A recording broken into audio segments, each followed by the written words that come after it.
In the dark days of World War II, as the storm clouds of conflict gathered over Europe, one military force rose to prominence with unprecedented speed and power. The Third Reich's military juggernaut, led by Adolf Hitler and propelled by their advanced technology and modern weapons of warfare, the Wehrmacht seemed unstoppable, carving a path of devastation and conquest across the continent. But what was the secret behind their terrifying strength? And how did they manage to change the face of warfare forever?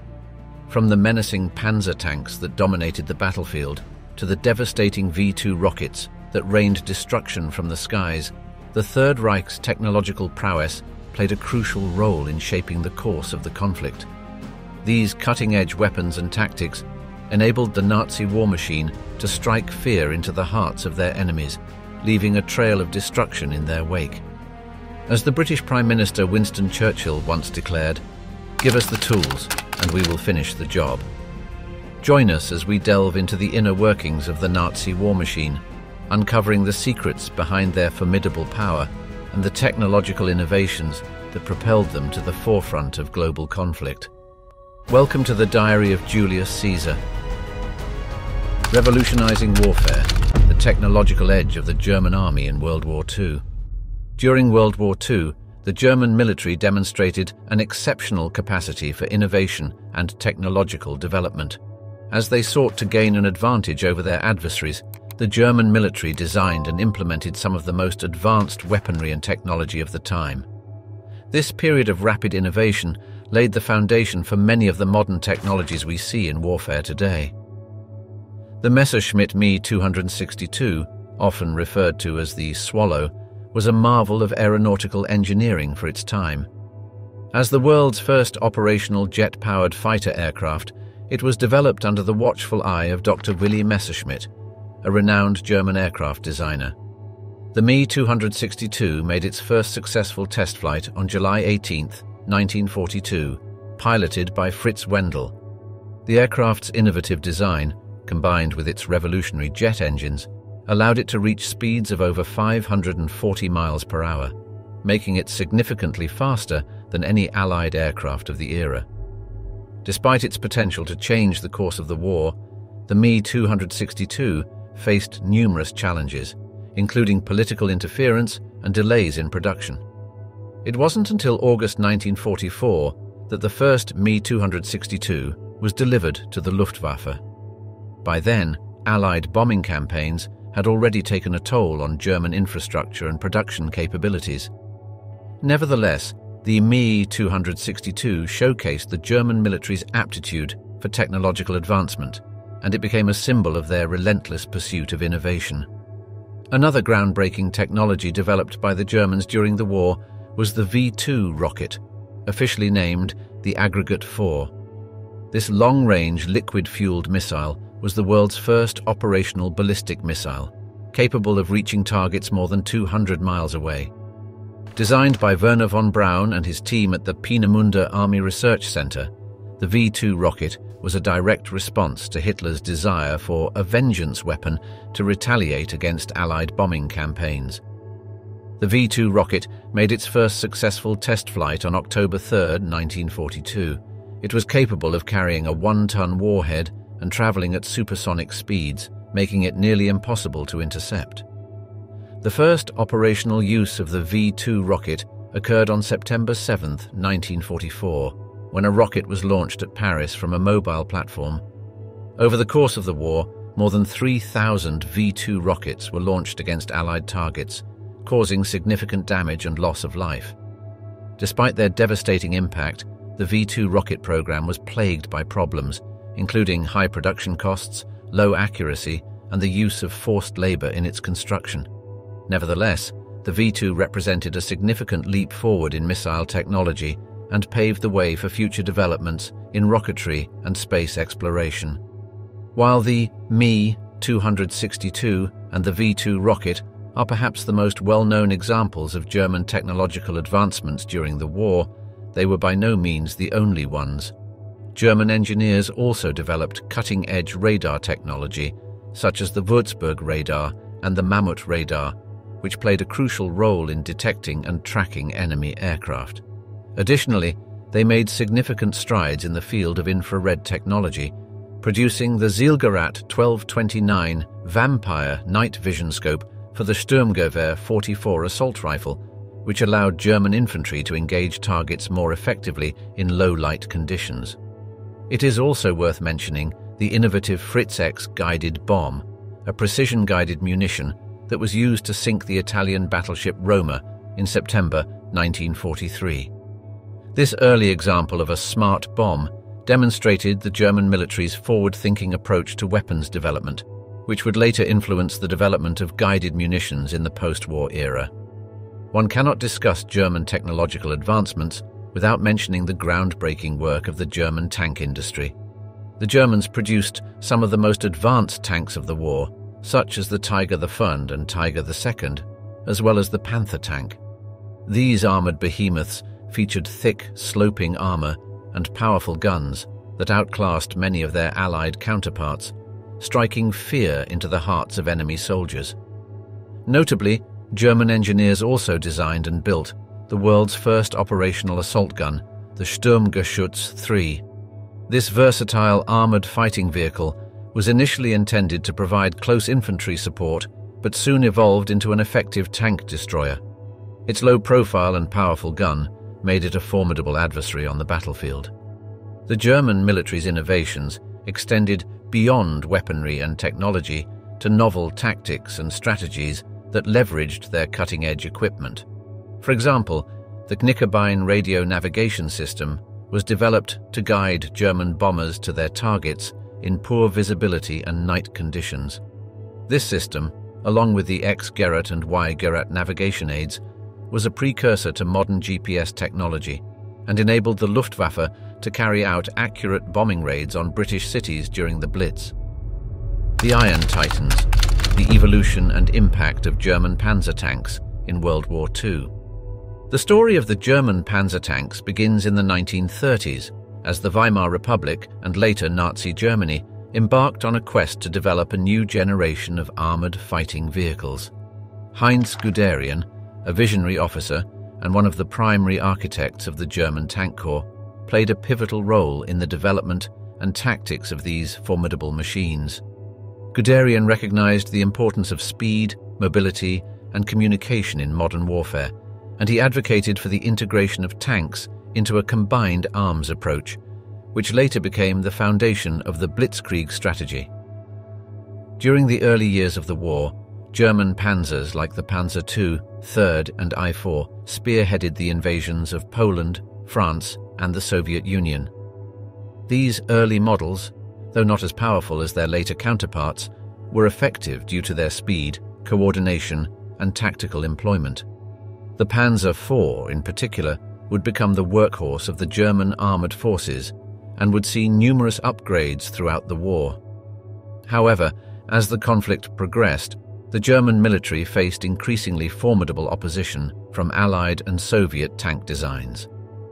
The encounter with the Soviet T-34 tank during Operation Barbarossa in 1941 served as a wake-up call for the German High Command. The T-34's sloping armor, mobility, and powerful gun presented a significant challenge to the existing Panzer models, necessitating the development of new, more advanced tanks. In response to this threat, the German military embarked on the development of two iconic tanks, the Tiger and the Panther. The Tiger I, or Panzerkampfwagen 6, Tiger AUSF E, was a heavy tank designed to dominate the battlefield with its thick armor and powerful 88 mm gun.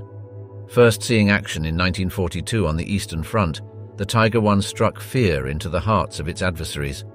Michael Wittmann, a skilled and daring tank commander, became a legend in the annals of tank warfare as he led his Tiger I crew to numerous victories, cementing the reputation of the Tiger as a nearly unstoppable force. Despite its impressive firepower and armor, the Tiger I was plagued by several issues, including its weight, which limited its mobility and strained the German logistical system. To address these limitations, the Tiger II, or King Tiger, was developed. Boasting even thicker armor and a more powerful 88 mm gun, the Tiger II was one of the most heavily armored tanks of the war. Although it entered service late in the conflict and was produced in limited numbers, the Tiger II had a significant psychological impact on the battlefield. Parallel to the development of the Tiger tanks, the German military also introduced the Panther tank, or Panzer Kampfwagen 5th Panther. Designed as a direct response to the Soviet T-34, the Panther combined the best aspects of German and Soviet tank design. With its sloping armor, excellent mobility, and powerful 75mm gun, the Panther was considered by many to be the best all-around tank of the war. First deployed during the Battle of Kursk in 1943, the Panther would go on to serve on all major fronts and in various roles, from offensive spearheads to defensive bulwarks. One remarkable anecdote about the Panther tank occurred during the Battle of the Bulge in 1944. In a bold and deceptive move, the Germans disguised a number of Panthers as American M10 tank destroyers to sow confusion among the Allied forces. These ersatz M10s caused a temporary panic and forced the Allies to be more cautious in their advance. Despite their prowess on the battlefield, the Panzer tanks could not stem the tide of the war. As the Allies closed in on Germany from both the east and the west, the German war machine struggled to keep up with the demand for these advanced tanks. Hindered by shortages of raw materials, fuel, and skilled labor, as well as the devastating impact of Allied bombing campaigns, the production of Tigers and Panthers could not match the output of the Soviet and American tank industries. Nonetheless, the legacy of the German Panzer tanks during World War II lives on in the annals of military history. The revolutionary tactics and design principles employed by the German military would go on to shape the development of tank warfare in the post-war era.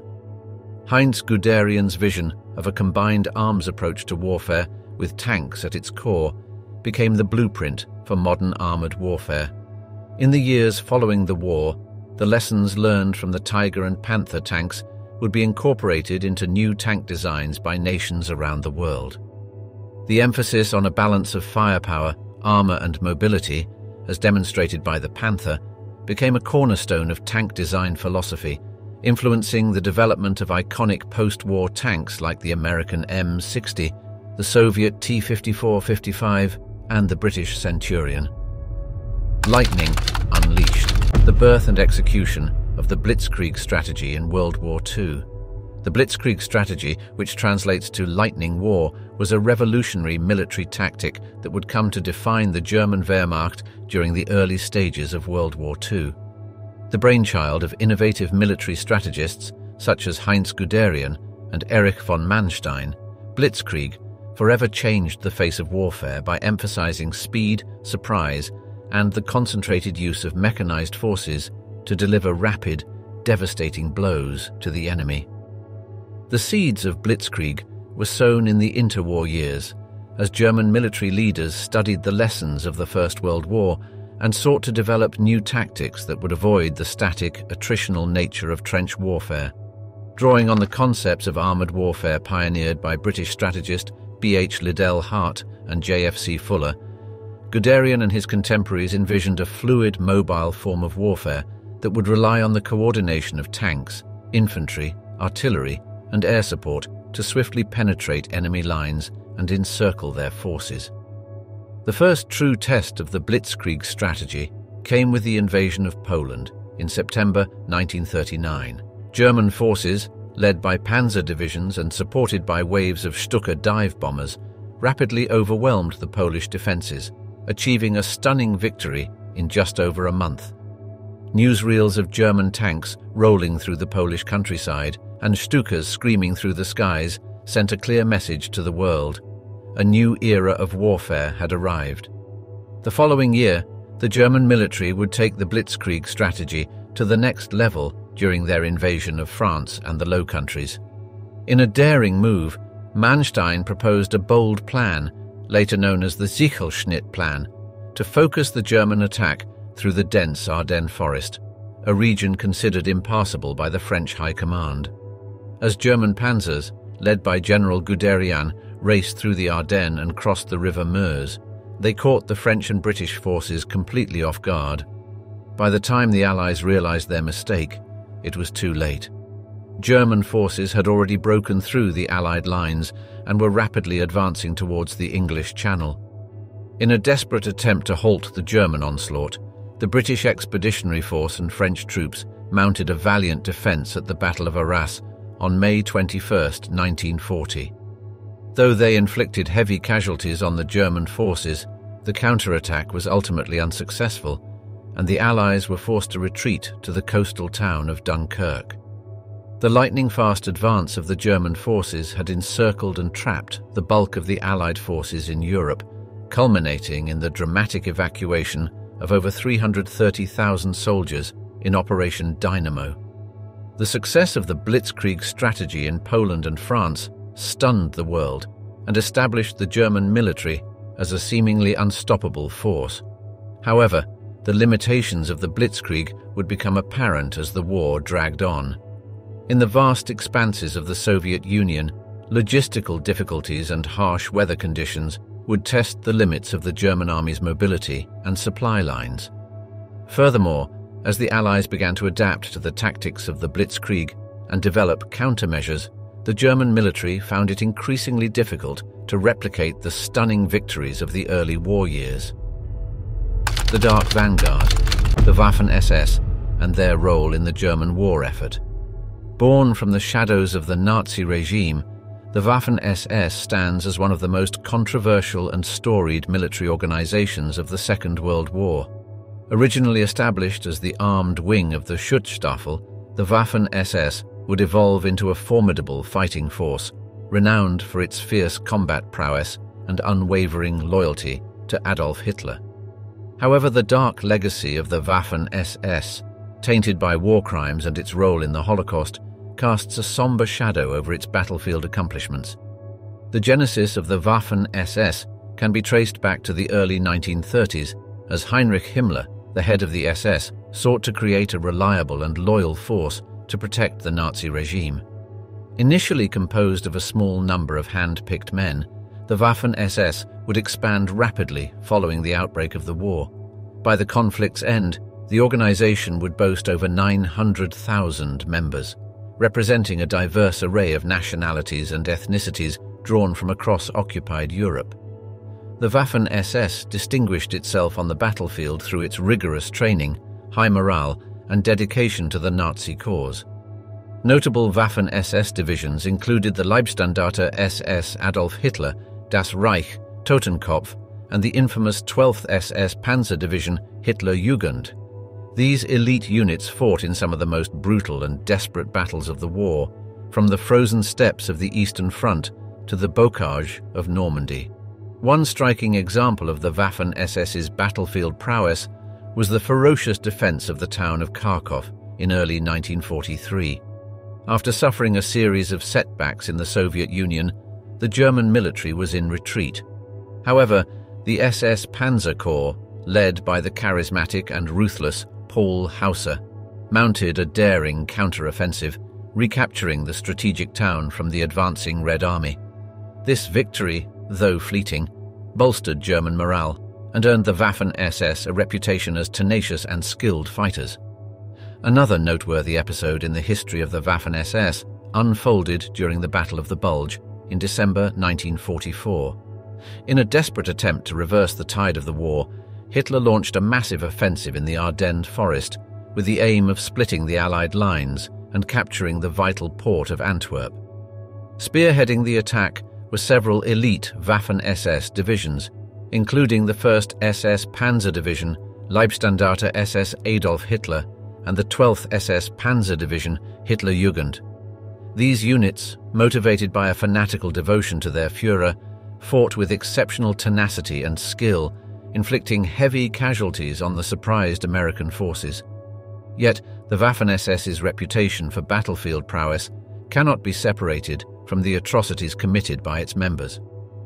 In June 1944, the 12th SS Panzer Division Hitlerjugend, under the command of Kurt Meyer, perpetrated one of the most notorious war crimes of the Western Front, the massacre of Canadian prisoners of war at the Abbey of Ardennes in Normandy. This horrific act alongside other incidents of brutality and war crimes committed by Waffen-SS units, would forever stain their legacy. In the twilight of the Third Reich, the Waffen-SS would be called upon to defend the crumbling Nazi regime from the advancing Allied forces.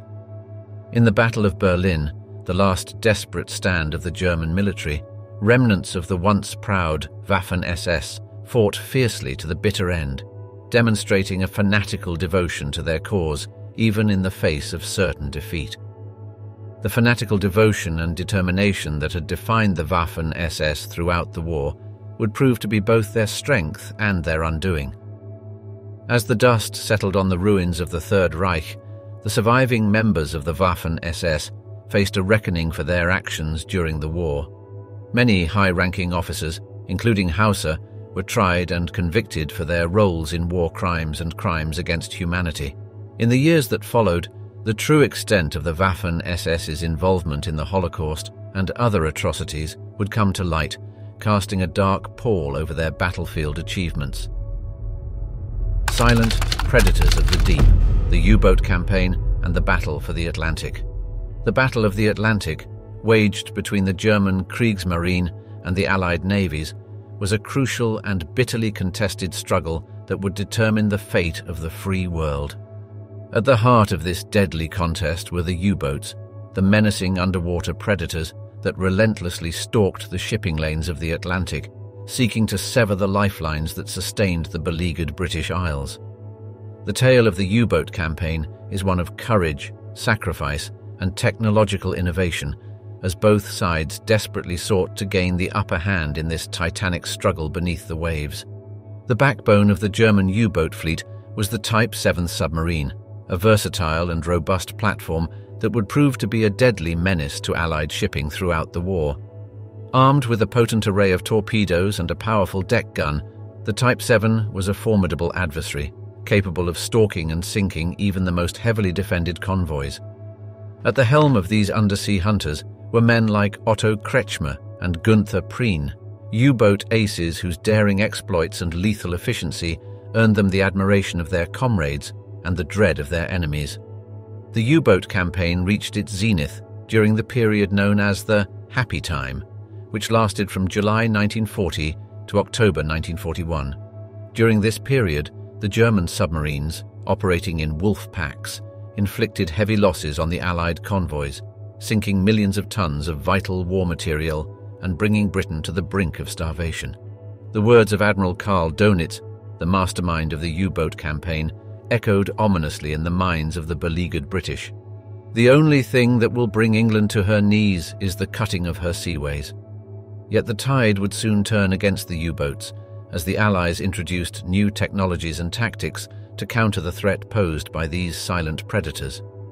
The advent of radar, high-frequency direction-finding HUF-DUF, and long-range aircraft equipped with airborne surface search radar and depth charges gave the Allies a newfound advantage in the battle for the Atlantic.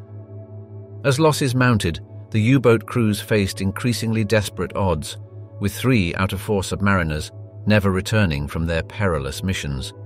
In a bid to regain the initiative, the Germans introduced the revolutionary Type Sugemtan Electroboot submarine, a technological marvel that boasted advanced hydrodynamic design, a highly efficient snorkel system, and a greatly increased underwater speed.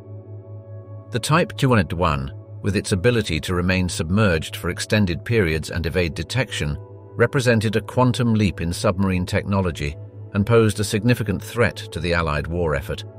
However, the Type Nakhia 1 would arrive too late to change the course of the war.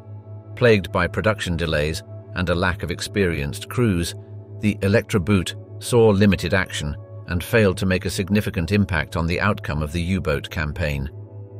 As the Third Reich crumbled under the relentless onslaught of the Allies, the surviving U-boats would be scuttled or surrendered, marking the end of the once feared U-boat fleet. Soaring Eagles, the Luftwaffe's tactical innovations and aerial supremacy. As the clouds of war gathered over Europe in the late 1930s, the newly formed Luftwaffe, the German Air Force, emerged as a potent instrument of Nazi aggression. Under the watchful eye of Hermann Göring, the Luftwaffe adopted a series of innovative tactics and cutting-edge aircraft that would transform the nature of aerial warfare and leave a lasting impact on the history of aviation. The story of the Luftwaffe's tactics is one of daring innovation, bitter struggle, and the indomitable spirit of the men who piloted the warplanes of the Third Reich. The Stuka dive bomber, officially known as the Junkers Ju-87, became the embodiment of the Luftwaffe's tactical innovations. Engineered to deliver pinpoint bombing accuracy, the Stuka's signature tactic was a steep, near-vertical dive that allowed it to release its deadly payload with devastating precision. This fearsome weapon was piloted by men like Hans-Ulrich Rudel, the most decorated Luftwaffe pilot of the war, whose relentless attacks on Soviet tanks earned him the moniker the Eagle of the Eastern Front. The Stuka's effectiveness was further enhanced by its chilling psychological impact. Equipped with sirens, dubbed Jericho trumpets, the Stuka's piercing wail struck terror into the hearts of its enemies, shattering morale and spreading panic across the battlefield. This psychological warfare, combined with the Stuka's bombing prowess, made it a vital component of the German Blitzkrieg strategy, as witnessed during the invasions of Poland, France, and the Soviet Union. Complementing the Stuka's ground attack capabilities was the Luftwaffe's impressive fleet of fighter aircraft, notably the Messerschmitt Bf 109 and Focke-Wulf Fw 190. These agile and heavily armed fighters provided air superiority for the German ground forces, doggedly engaging enemy fighters and intercepting enemy bombers. The Bf 109 and Fw 190 pilots, such as the legendary Erich Hartmann, who scored a staggering 352 aerial victories, and the charismatic Adolf Galland, who led the Luftwaffe's fighter arm, became the stuff of legend, their aerial exploits fueling the mythos of the Luftwaffe's invincibility. The Luftwaffe's tactical innovations extended beyond the aircraft themselves, encompassing a sophisticated approach to command and control. Utilizing a flexible and decentralized system, German pilots were granted a high degree of autonomy in the heat of battle, allowing them to rapidly adapt to changing circumstances and seize the initiative. This agile command structure, coupled with the superior performance of their aircraft, granted the Luftwaffe a significant advantage in the early years of the war. Yet, as the tide of war turned against the Third Reich, the Luftwaffe found itself increasingly overmatched by the sheer industrial might of the Allies and the rapidly advancing technology of their adversaries. Despite the introduction of advanced aircraft, such as the Messerschmitt Me 262 jet fighter, the Luftwaffe could not stem the tide of the Allied air campaign, which laid waste to German cities and crippled the Reich's war machine. The gears of war, the unsung heroes of German logistics, and the Opel Blitz. Behind every victorious army lies an intricate and often overlooked network of logistics and supply lines, ensuring that the machinery of war remains well-oiled and ready for battle. The German army of World War II was no exception, with its efficient logistics and innovative vehicles playing a crucial role in sustaining its fighting capacity throughout the conflict. The story of German logistics is one of ingenuity, adaptability, and the tireless efforts of the unsung heroes who kept the wheels of war turning in the face of overwhelming odds. The German army's logistical prowess can be traced back to the interwar period, when military planners and engineers, such as General Erich von Manstein and Heinz Guderian, devised innovative strategies for rapidly mobilizing and deploying their forces.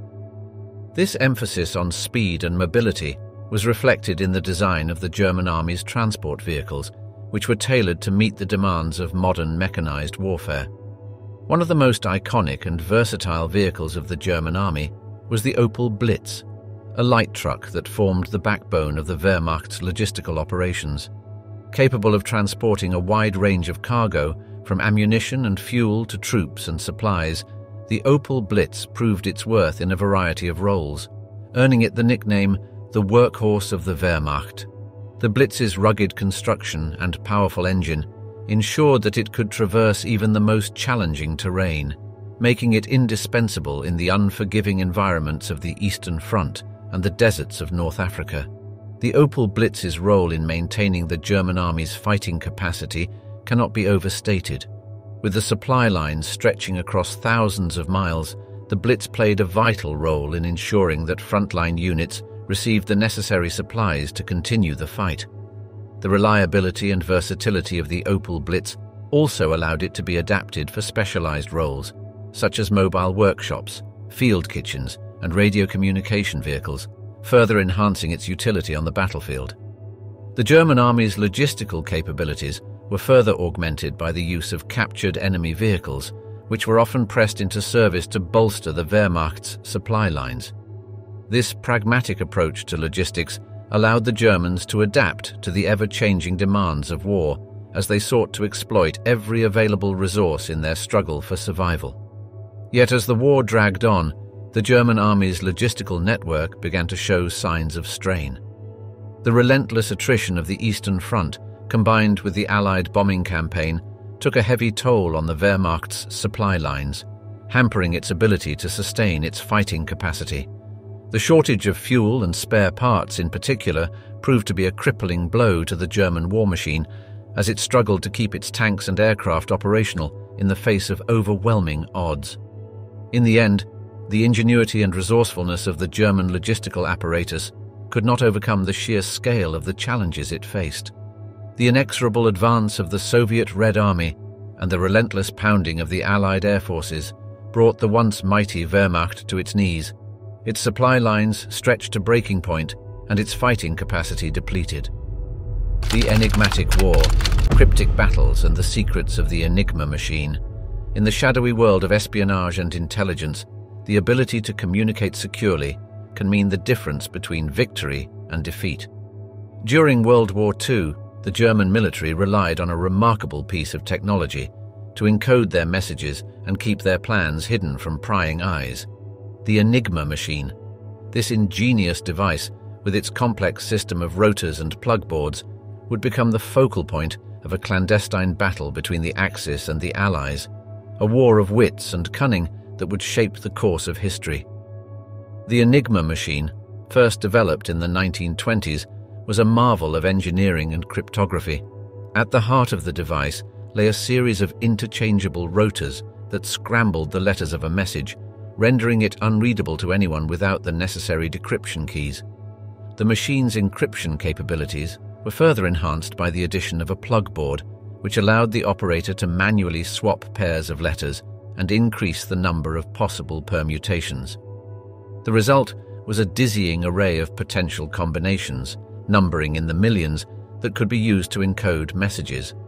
The German military recognized the potential of the Enigma machine and quickly adopted it as the standard encryption device for their communications.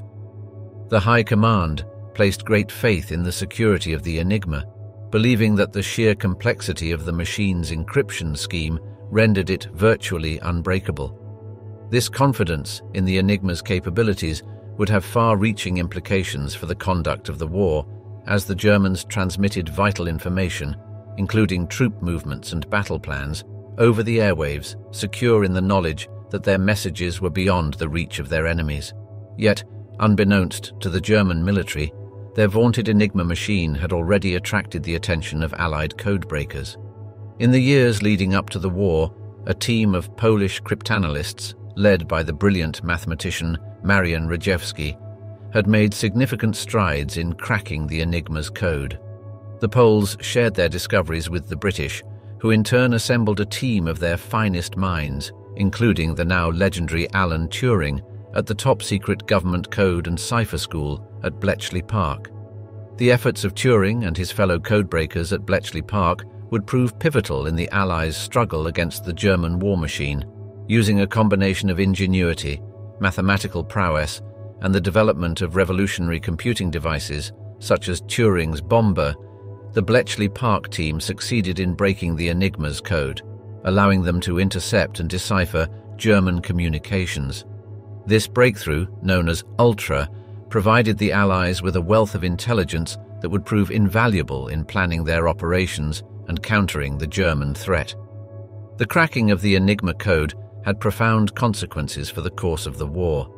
The intelligence gleaned from decrypted German messages allowed the Allies to anticipate and disrupt enemy plans, saving countless lives and turning the tide of battle in their favor. Some historians even argue that the work of the Bletchley Park codebreakers shortened the war by several years, saving millions of lives in the process. Masters of the battlefield, the leaders and the iron discipline of the German army. The German army of World War II was renowned not only for its technological prowess and innovative tactics, but also for the exceptional leadership and training that underpinned its success. Men like Erwin Rommel and Heinz Guderian would become synonymous with the Wehrmacht's victories, their names etched into the annals of history as master tacticians and military visionaries. It was these leaders and the rigorous training of the German soldiers that forged the Wehrmacht into a formidable fighting force, one that would test the mettle of the Allied nations and leave an indelible mark on the history of warfare. Erwin Rommel, the famed Desert Fox, was a man whose military genius and charisma would make him one of the most celebrated commanders of World War II. A veteran of the First World War, Rommel quickly rose through the ranks of the German army, his tactical acumen and ability to inspire his men earning him widespread admiration and respect. As the commander of the Afrika Korps, Rommel would achieve his greatest triumphs, his daring and innovative strategies outmaneuvering the British forces in the deserts of North Africa and earning him a reputation as one of the most brilliant tacticians of his time. Heinz Guderian, another towering figure of the German army, was a pioneer of modern mechanized warfare and the chief architect of the Blitzkrieg strategy that would revolutionize the conduct of war. Guderian's insights into the potential of armored warfare, as detailed in his influential book Achtung Panzer, would serve as the blueprint for the German army's stunning victories in Poland, France, and the Soviet Union. His grasp of the principles of mobility and combined arms warfare would earn him the moniker the father of the Panzerwaffe, a fitting tribute to the man who helped shape the course of history with his visionary ideas. The successes of the German army owed as much to the iron discipline and rigorous training of its soldiers as it did to the brilliance of its leaders. The Wehrmacht was built on a foundation of strict discipline and a relentless focus on military excellence, with its soldiers subjected to a demanding regimen of physical and mental conditioning that honed them into a formidable fighting force.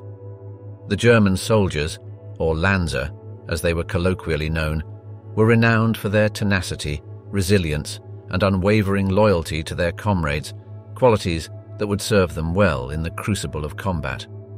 The training of the German soldiers was further complemented by the extensive use of war games and tactical exercises, which served to sharpen their skills and instill in them an intimate understanding of the principles of modern warfare. The German army placed great emphasis on the value of experience and learning, with officers and enlisted men alike encouraged to study the lessons of history and apply them to their craft. This culture of continuous improvement and adaptation would prove invaluable in the rapidly evolving landscape of World War II, as the German army sought to maintain its edge in the face of ever more formidable adversaries. The story of the German army's leadership and training is one of the key factors behind its successes during World War II. Men like Rommel and Guderian, with their bold strategies and deep understanding of the art of war, would leave an indelible mark on the history of warfare, their names forever associated with the triumphs and tragedies of the Wehrmacht. And it was the iron discipline and rigorous training of the German soldiers that provided the foundation upon which these leaders could build their victories, a testament to the power of human determination and the unyielding spirit of the warrior. The fallen Titan, limitations, defeat, and the lessons of the German army. In the annals of military history, the German army of World War II stands as a potent symbol of both the heights of martial prowess and the depths of human folly. For all its strengths, the Wehrmacht was ultimately undone by a combination of strategic missteps, overextension, and the indomitable spirit of the Allied nations. By examining the limitations and the reasons for the German army's eventual defeat, we can glean valuable insights into the nature of warfare and the lessons to be learned from their strategies. One of the most significant factors contributing to the German army's downfall was the strategic miscalculation of invading the Soviet Union. Operation Barbarossa, launched on June 22, 1941, marked the beginning of a brutal campaign that would eventually stretch the Wehrmacht to its breaking point. The vast distances, harsh climate, and tenacious resistance of the Soviet forces would take a heavy toll on the German army, sapping its strength and diverting valuable resources away from other theaters of the conflict. The relentless march of the German war machine was further hampered by the logistical challenges posed by its rapid expansion. The Wehrmacht's initial success in conquering vast swathes of territory proved to be a double-edged sword as the overstretched supply lines struggled to keep pace with the front lines. This issue was particularly acute on the Eastern Front, where the German army's drive towards Moscow and Stalingrad would be hindered by the scarcity of fuel, ammunition, and other vital supplies. The logistical difficulties faced by the Wehrmacht would only worsen as the tide of the war began to turn against them, with the Allied bombing campaign targeting Germany's industrial heartland and crippling its capacity to wage war. Another critical factor in the German army's defeat was the sheer resilience and determination of the Allied nations. The United States, the Soviet Union, and the United Kingdom, among others, would prove to be formidable adversaries. Their combined industrial, economic, and military might ultimately overwhelming the German war machine. The Allies' ability to mobilize vast quantities of men and material, coupled with their unwavering commitment to the cause of victory, would tip the scales in their favor and pave the way for the eventual liberation of Europe. The story of the German army's limitations and eventual defeat serves as a stark reminder of the perils of hubris and the importance of adaptability in the conduct of warfare. The lessons to be learned from the Wehrmacht's strategies are manifold, offering valuable insights into the factors that can determine the outcome of a conflict. Among these lessons is the need for a realistic assessment of one's capabilities and the dangers of overextending one's forces, as well as the importance of forging strong alliances and maintaining a robust and adaptable logistical infrastructure. Another key lesson to be drawn from the German army's experience is the crucial role of morale and determination in the face of adversity. The Wehrmacht's soldiers, despite their initial successes and the prowess of their leaders, ultimately succumbed to the relentless pressure exerted by the Allied forces.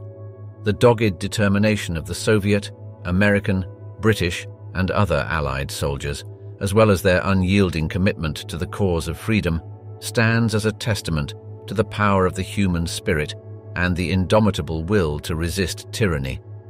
In conclusion, the story of the German army during World War II is one of both triumph and tragedy. As we've explored, their advancements in technology, tactics, and leadership were formidable, but ultimately, it was their strategic errors and the unyielding determination of the Allied forces that led to their defeat. This complex tale serves as a reminder of the power of human ingenuity, the perils of hubris, and the lessons that can be learned from history. As we reflect on the German army's journey through World War II, let us remember the words of Winston Churchill, who once said, "Those who fail to learn from history are condemned to repeat it." May we continue to learn from the past and strive to build a more peaceful and just future for all. Thank you for joining us on this fascinating exploration of the German army's strengths, limitations, and the lessons they have left behind.